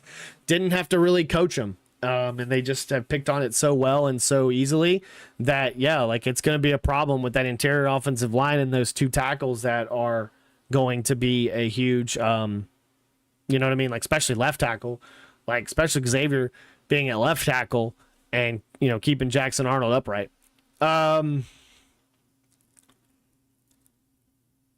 Blocking for Jacquez Hunter, who's gone now in the NFL, and what he feels like with this running back room. He's excited to see their talents this season. He's very short. He was very short, answered. He would answer very quickly. But I get it. You want to see what happens with this offense or this running game with this decent with this really good offensive line. Jordan Crawford impact this season and going against really good for program as a freshman, and he wants to see how he progresses. I mean, everybody's been kind of talking about this kid. This kid seems like out of camp, he's been really, really good. Potential league expansion, how big UGA Auburn game is to him. He said he would hate to see the game go. But it's a staple. It's a staple. I mean, this is history between the two programs. This is like the Deep South's oldest. When you played NCAA football, before they started making all this trash that they have now, and saying, "Oh, look what we did on these new games." You know, all these old games had it too. But every time you played Georgia Auburn, it always talked about the Deep South's oldest rivalry, and you always got to see like the rankings, or like even at my time, when Alabama was losing all those games to Auburn, and it was like 38-31, and Alabama was on top of Auburn like by only like 7 games. That's how close it was until I graduated high school in 2008. That like Alabama just kind of like projected themselves higher than Auburn, even though Auburn's been able to take a few from Alabama throughout the years. So let's see. His connection with Jackson Arnold and other QBs. He gets to pick his brain. Can't speak highly enough about how great he is a person. All three QBs are great. 2 guards with experience, and with experience. Talking about Dylan Wade and Jeremiah Wright. Learning from communication is good between the interior offensive line, and that's going to be a problem. Like that's going to be, or not a problem. That's going to be a problem for other teams. That's going to be really helpful and really good for that interior offensive line. How it feels to block for Jackson Arnold and other QBs. So like some of these questions got regurgitated because they don't listen. Wants you to block harder for them. What it's like being an offensive lineman. What makes them different. I mean, he just pretty much talks about how just like, really, he's the leader. Like for me as an offensive lineman, or for me, my take on offensive lineman, like the center should be like the quarterback, obviously. Like, that's how he should feel. Like he should take over that entire offensive line, handle all the issues, all those types of things, hash out everything you need to do. And that's just kind of how it needs to be. What about Jackson Arnold? How he never took over, and how he took over the team. He has natural command, speaks up when he needs to, and he just took over the scheme. That's what he came in here for. He loved the scheme that Hugh Freeze dials up, and he wants to be a part of it. Keldrick Falk's progress, since they've both been at the school at the same time for 3 years now, made him better to be able to compete versus him, and the way he's able to do so many different things. What can you say about the offensive group and expectations? He talks about Jeremiah Cobb. Who else did he talk about? He talked about Darrell Robinson. He talked about understand why they want to bring to the group, what they want, understands how good they are and what they bring to the group. Young guys off the radar surprise. He talked about, who was it? He talked about Jordan Crawford, obviously, Malik Autry, Ty Buster. He talked about Jared Smith. I'm trying to think of who else he talked about. There was a couple of other ones that he threw out some names. Let's see here. Trying to think of who else he was talking about. There's another player, and I can't remember his last name. But anyway, it's just some young guys that are off the radar you're going to see doing really well this season. And a lot of them he just talked about. Like Malik Autry, who's a freshman. Jordan Crawford, freshman. Ty Buster, who's a freshman. Come on. He talked mostly about this offensive line and how good Kyle Ellis, that's who it was. There's a few guys, especially along the offensive line, you sit here and count the top 5 offensive linemen. Then you got Xavion Miller, who's too tall. DeAndre Carter could be pretty good. He's a redshirt freshman. He also talked about Kyle Ellis, who's a freshman. Jacoby Ward, who's a freshman. So there's some guys that they're really excited for, So That's 7 to 8 guys right there, like we said, in the offensive line that have good praise. Progression for self and playing the SEC. How to improve, just help how to help improve the team. Focus on the bigger picture, finding areas obviously to continue to help the team. Keldrick Falk was also asked a few questions. Thoughts on Hugh Freeze's personality test, obviously on what kind of person you are, because it's the personality test, obviously, and how to react to something, like how to react to, like I said, adversity, how to react to a certain play and say, how do you do this, blah, blah, blah. Everyday life, like how they are as a person, obviously, how they handle certain things when you come at them or you ask them a question or you're just trying to help them. Expectations for the defense this season. He said it could be the best in the country, but everyone's going to say that. It may look good on paper, but you got to see what happens when you play on the field. It's like going to the 7-on-7, and which we haven't even talked about yet. It's like going to the 7-on-7 yesterday. You can look as good as you want in 7-on-7, but it don't matter until you put pads on. Like, 7-on-7 is helmets, okay? That's it. They're wearing sleeveless shirts or they're wearing shorts. Like, this isn't pads. This isn't hitting somebody. That's different. So, yeah, he said it could be the best in the country, but he loves the experience. He loves the talent from the young guys. So there's a lot of stuff positively in a world where it's a ton of transfers, especially on the defensive side of the ball, where you kind of hope that the experience from the transfers, but also the talent level from not only the experienced players, but also the young players. What it's like playing with his brother, JJ Falk, who's a freshman. He's excited, just excited. It's like playing high school together. Where's the leadership coming from this year on defense? People who left were most vocal. He wanted to be more vocal. When he talks, the team listens, and just lead by example. How have you grown as a person over the last few seasons? He said, just handle expectations internally, not worried. He's just ready to play. Being one of the leaders on the defense, how to approach the game, how the team can back him up and look to him and make sure everyone is where they're needed and ready to work. Hugh's record is obviously putting on a few hot lists, and he's obviously on the hot seat, seems like, after this year, if he doesn't do well. Where it's, take accountability for other players. He took it personally because he feels like coach is doing his best and putting the best people around him, whether it's the staff, players, or whatever, to help the program. His thoughts on opening up versus Baylor, how much difference it makes in the fall camp and prep. He said Baylor's not a pushover.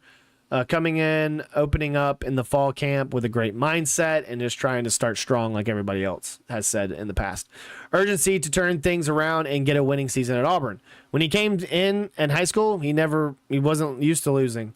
He just want to get back to a winning way. It's very vital for him, and it's very important for him to be able to get the program just to win, because I don't think they've won like ever since he's been there. Like, they haven't had a really good winning season since he's been there.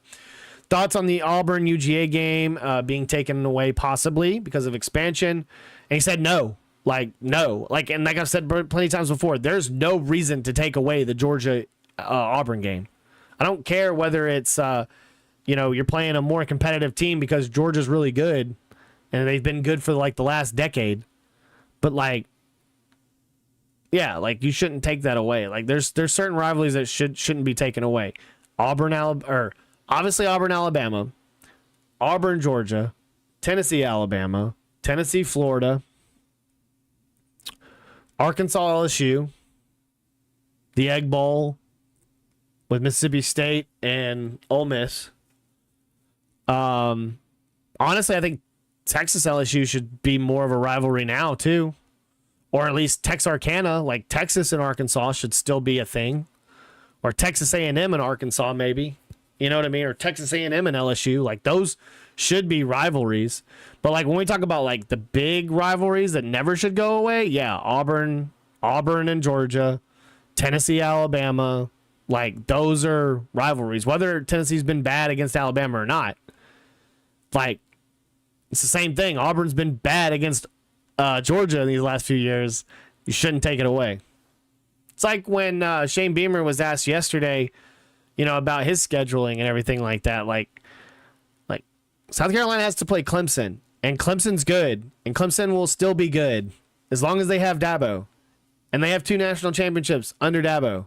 Played for like 4. Like, yeah, like Clemson is still good and they're still a problem. But I don't think that game should get taken away either, even if it's a non-conference game or not. Like, if Auburn was in the ACC, like, I would never want to get rid of that game for the Auburn-Alabama game.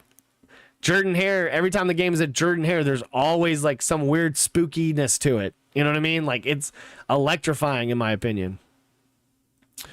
He also said the pressure on the team to have a special season, a lot of outside pressure, not listening to it, just going forward. What to watch for on the defense? He said Kieran Crawford. I think he is a senior transfer. Going to have a great season, a great pass rusher. So who to watch on the defensive side of the ball? Obviously, he's one of those. Obviously, all these other players they've been talking about on the defensive side. Here's one player that they haven't really focused on until now, until Keldrick said something. But it's saying that Kieran Crawford. Thoughts on the offensive line? Best offensive line they're recruited so far. Makes the defense better. Thoughts on the growth. This was the last one.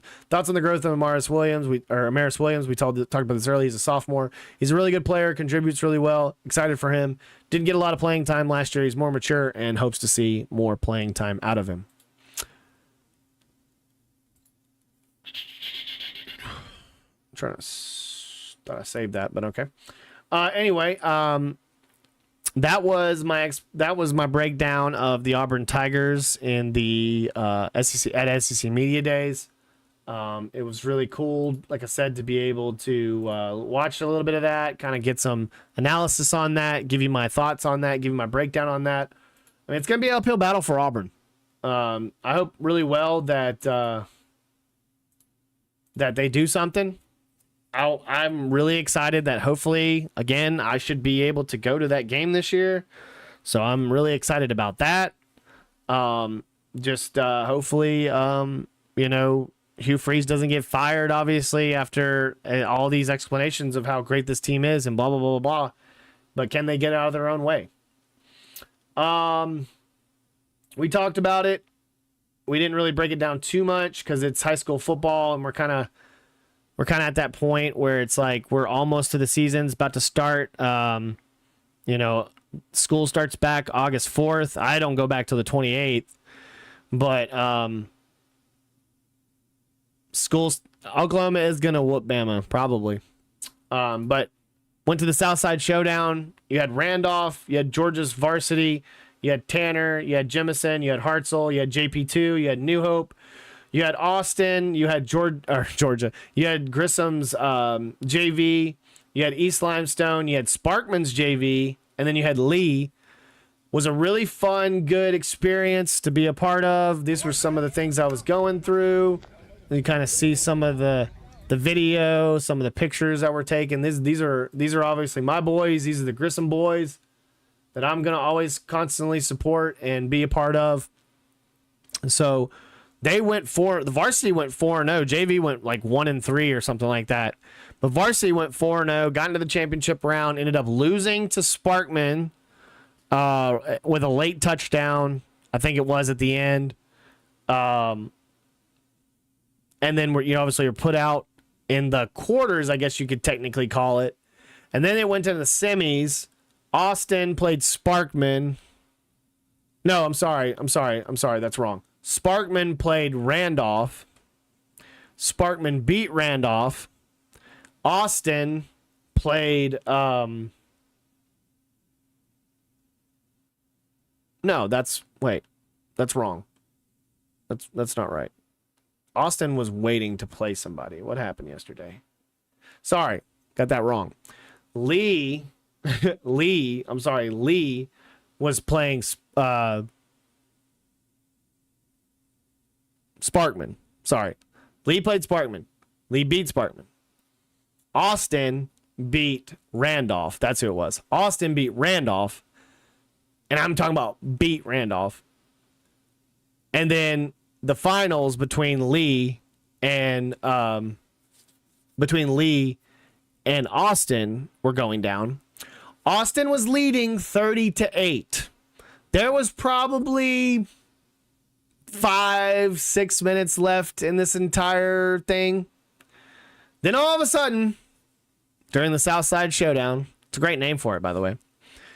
Then all of a sudden in the Southside Showdown, a middle schooler got into it on the Lee side with the Austin guy. Punches were thrown. Then the entire Austin sideline went to the rush to the defense of their player, started throwing punches. Lee obviously had to run across the field and go start throwing punches at their guys, and there was a big scrum. I think a parent got involved. So it was like a really crazy event to the weekend. But I will say this. Thank you to the Huntsville Sports Commission. Thank you to the Grissom High School Fighting Tigers for hosting the whole thing. It was a really good day of 7-on-7 football, but it was so damn hot. I feel so awful and just sorry for these players that were there from 9 o'clock in the morning and it didn't get done until like 2. That they were out in the dead heat burning up during this 7-on-7 because I was standing there and sweating. Hi, Lady Bird. Lady Bird made that little nice unathletic jump right there. She's ready to go outside. We're finishing up the podcast, I promise. We got to do on this day in history. But it was a lot of fun. I think New Hope has a 7-on-7 camp going on like the 26th or 27th of this month. Going to try to go out to that. I think tomorrow Grissom has a 7-on-7 camp with Hartzell, so they'll be doing that as well. Congratulations to my guy Samaj Gurley. I think I just faded it to black. Congratulations to my boy Samaj Gurley. He has another conversation with another scout. I'm truly blessed to receive his 5th D1 offer from Alabama A&M. Of course, he tags us because he knows how much we care about him. Congratulations to him. Excited for him wherever he's going to play football. So, let's get on this day in history, and then we're going to get out of here, and we'll get on later, maybe tomorrow or the next day, and play some Vigi games. Yeah, so let's get on this day in history.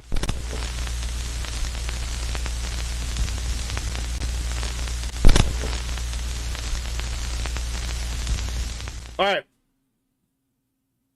In 1099, the king of Jerusalem is captured and plundered by Christian forces during the First Crusade. Pope Innocent III states that Jews are doomed to perpetual servitude and subjugation due to the crucifixion of Jesus in 1205. King's papal dispute escalates in 1207. King John of England expels Canterbury monks for supporting Pope's choice of Archbishop of Canterbury, Stephen Langton. Battle of the Neva, 1240. The Novgorodian army led by Alexander Nevsky defeats the Swedes in the Battle of the Neva. You can actually find that on History Marsh, the Battle of the Neva. Let's see here. Duke Henrik of Carinthia chosen as king of Bohemia in 1307. Peasants revolt, leader hanged in 1381. John Ball, a leader of the Peasants' Revolt, is hanged, drawn, and quartered in the presence of Richard II of England. The Battle of Grunwald, the Battle of Tannenberg, Battle of Zalgiris, one of medieval Europe's largest battles during the Polish-Lithuanian Teutonic War. Polish King Władysław Jagiello and Lithuanian Grand Duke Vytautas defeated Teutonic Ulrich von Jungenen. Wait, crusade? Did you say just my brethren for a crusade? Yeah, the First Crusade. I think you can actually watch the Battle of the Grunwald in 1410 on History Marsh as well. Yeah, in 1209 or 1099, the First Crusade. City of Jerusalem was captured and plundered by Christian forces during the First Crusade. We already said that. The Baglione family massacre at the blood wedding of Astor Baglione and Lavinia Colonna in Perugia. In 1755, French ambassador recalled from London. In 1779, American troops under George A. Wayne conquer Fort Stony Point in New York. World's first steamboat, the Pyroscape Scuff, built by Claude Francois Dorothy, Marquis de Geoffroy Dobbins makes its first voyage in the river Saône in France. Rosetta Stone, discovered in 1799, is found in the Egyptian village of Rosetta by French Captain Pierre-Francois Bouchard during Napoleon's Egyptian campaign. 1808, French Marshal Joachim Murat becomes king of Naples. Napoleon surrenders in 1815 to Captain Frederick Maitland of HMS Bellerophon at Rochefort after his earlier defeat at the Battle of Waterloo. I've actually been here. 1823, a fire destroys the ancient Basilica of St. Paul outside the walls in Rome. In 1862, CSS Arkansas and USS Carondelet and Queen of the West engage at the Yazoo River. In 1863, President Davis orders service duty for Confederate Army. In 1864, a troop train loaded with Confederate prisoners collided with a coal train, killing 65 and injuring 109 of the 955 on board. The San Francisco Merchants Exchange opens in 1867.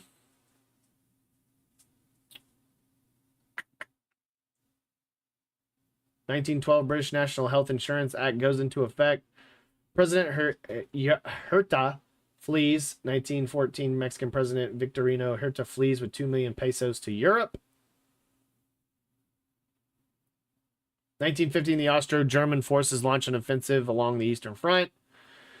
1915, the head of German propaganda in the U.S., Dr. Heinrich Albert, loses his briefcase on a New York City subway. An examination of its content reveals extensive network of German espionage and subversion across the U.S.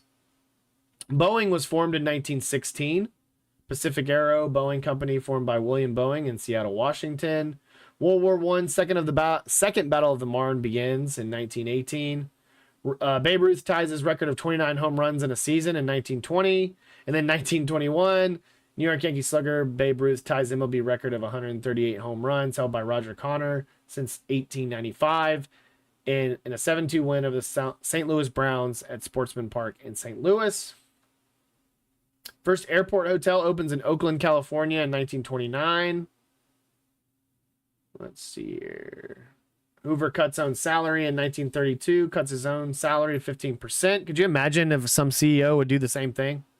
Or like, I don't know, some person that's like, no, we won't get into that. Let's see. 1940, Nazi occupiers seize library of 2SG Amsterdam. Physicist Donald Kurse becomes the first person to accelerate electrons using electromagnetic induction, reaching energies of 2.3 MeV. When his Betatron device for particle acceleration becomes operational in Urbana, Illinois in 1940. The Mod Report, 1941 British Mod Report, edited by physicist James Chadwick, approved, concludes an atomic bomb is feasible.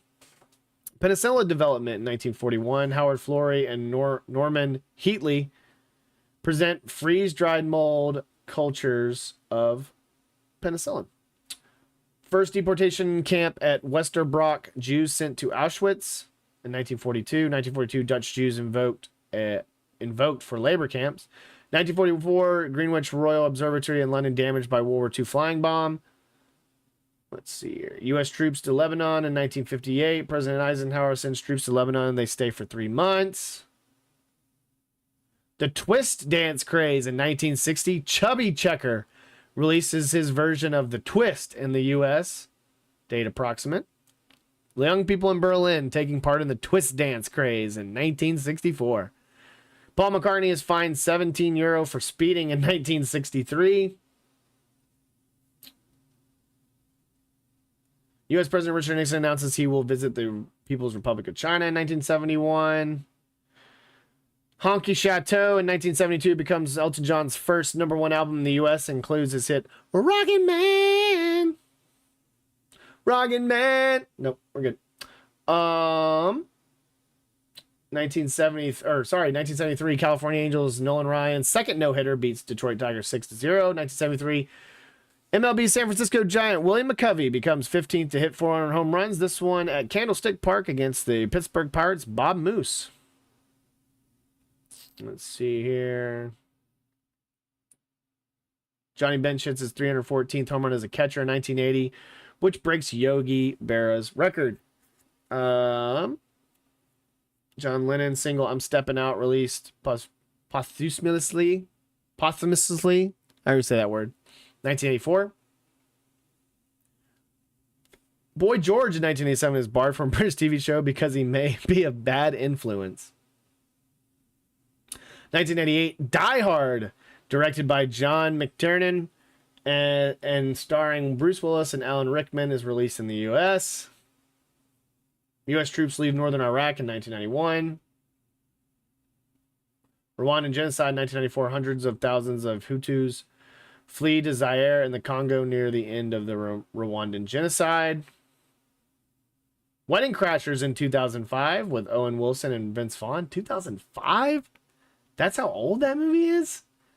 2009, Harry Potter and the Half-Blood Prince, the sixth film based on the books J.K. Rowling, is released worldwide.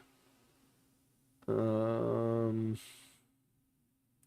Style in 2012, Korean pop star Psy released a single Gangnam Style. It becomes a worldwide hit, topping the charts in over 36 countries. Jason Mraz's Yes in 2014. Stranger Things debuts on Netflix in 2016. By the way, season 5, I think, this year. So that's going to be fun. FIFA World Cup in 2018. Nobody cares. Pacquiao KO's Matthias in 2018. 2023, Argentine footballer Lionel Messi officially signs for Inter Milan for 2.5 years with salary between $50 million and $60 million a year. Jesus. I wonder how much they pay him to play in the MLS. Ed Sheeran and Eminem debut in 2023. Trump picks J.D. Vance in 2024 as his running mate. All right, birthdays. Let's go through that real quick. Rembrandt van Ryn. He was born in 1606. He died in 1669. Emmeline Pankhurst, British suffragette. She was born in 1858. She died in 1928. Don't know any. Raymond Gosling, British scientist involved in DNA structural research, born in Wembley, England. He was born in 1926. He died in 2015. John Hopfield, American physicist and neuroscientist in 1933. He's 92. Jocelyn Bell Burnell, she's 82. She's a 1943 Irish astrophysicist. Discovered radar pulsars, born in Lurgan, Northern Ireland. Linda Ronstadt, she's 79. She was born in 1946. Ariana Huffington, she's a Greek-American author, the Huffington Post, creator of the Huffington Post. She's born in Athens, Greece in 1950. 1960s, Kim Alexis, 65. She's an American supermodel, Sports Illustrated swimsuit cover. She was born in Lockport, New York. Forrest Whitaker is 64. He was born in 1961. Scott Foley's 53, is American actor in Scandal, Felicity, 1972. Diane Kruger, she's 49. She was born in 1976. Let's see some of these newer ones. Do we know anybody? Damian Lillard, he was born today in 1990. So he's 36. Or 37. He's 37 because I'll be 36 this year. Reggie Abercrombie, American MLB player for the Florida Marlins. He was born in Columbus, Georgia. He was born in 1980. Anybody else? Nope. All right. Thank you so much. That was On This Day in History. Hope you enjoyed it. Remember, if you want to be a sponsor for On This Day in History, you're more than welcome to hit us up on the Total Chat Sports podcast by just subscribing to the podcast or just hitting up the Cash App, Venmo and saying, here's some money to be the promotion of the advertisement for this, to be the sponsor for this week or for this month or whatever. And we'll just keep doing it until someone else pays more or someone else wants to do more. You know what I mean? Like, we'll continue to do that. So thank you. And again, if you want to subscribe to the podcast, because we're going to try to do some podcasts that are only pertaining to subscribers and only pertaining to certain types of people on the YouTube, then join the subscription. Because really, like $5.99 subscription, you could just get on Twitch and do the same thing. This is going straight to me to help fund the broadcast. So going back to the big cam to finish it all out, thank you again. Make sure you hit us up on all social media platforms, whether it's Twitch, YouTube, TikTok, Instagram, Straight Flexin', Facebooks, all those places. Hit us up, at Guathany Chat, at Coach Grizzle. You can find us there. Hit us up on YouTube, youtube.com/@Coach Grizzle TV, twitch.tv/Coach Grizzle. I always do that. If you want to make a donation to the podcast, where it's using the Cash App or the Venmo or whatever, just say it in the description that says, please donate this money to whatever charity, whether it's for your Greater Humane Society or to my Greater Humane Society, or whether it's to the Walk to Ends Alzheimer's, just certain types of charities that I am hugely involved with and I have a huge impact with and have impacted my family and my life. So if you want to do that, you can do that as well. But just like, subscribe, sub, do all those types of things to stay informed on what's going on. And then check all social media platforms for any updates, any clips, anything like that, to try to go through and try to find the best clips that we've had throughout the show. I'm going to try to find one in here. May not have a short setup, but we will see. Going to have to go back through and look and see what is clippable. So thank you again. We're going to get out of here. We're going to go take the dog on a walk because Lady Bird is waiting. You guys have a good rest of your day. Peace.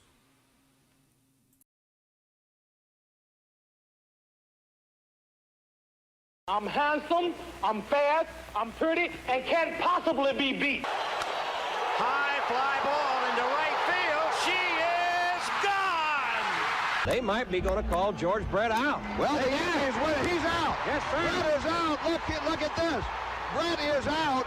And He's steaming mad. he is out. Swung, fly ball deep left center. Grissom on the run. Yes! The Atlanta Braves have given you a championship. Auburn going after it. Here's a good snap. It is blocked. It is blocked. It's caught on the run. It's caught on the run. He's going to score. David Wagner has scored. And Auburn is tied the game.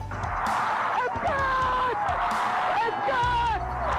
It's good! It's good! It's good! It's good! Van Tippen has won the ball game. Alabama has beaten Auburn. I'd like for the people to remember me as being a winner, because I ain't never been that winner.